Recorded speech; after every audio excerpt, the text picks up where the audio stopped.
அவா என்ப எல்லா உயிர்க்கும் எஞ்ஞான்றும் தவா பிறப்பீனும் வித்து.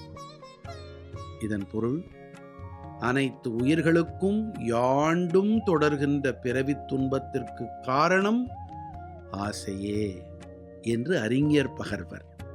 காரிய காரண கர்த்ருத்வே ஹேதுஃ பிரகிருதிருச்யதே புருஷ சுக துக்கானாம் போக்த்ருத்வே ஹேதுருச்யதே. ஜீவன் படைப்பில் உண்டான குணங்களை, அதாவது குணங்கள் நிறைந்த பொருட்களை அனுபவிக்கின்றான். இந்த குணப்பற்றே அவனுக்கு நலம் கேடு உடைய பிறவிகள் உண்டாவதற்கு காரணமாகின்றது. ஸ்ரீமத் பகவத்கீதையின் 13வது அத்தியாயத்தில் வரும் 21ஆம் ஸ்லோகம் பிரஷ்னோத்தர ரத்னமாலிகாவில் எழுப்பப்பட்ட பல வினாவிடைகளில் இது ஒரு வினாவிடை. கிம் ஜன்ம விஷய சங்கஹா. கேள்வி: எது பிறப்பை தரும்?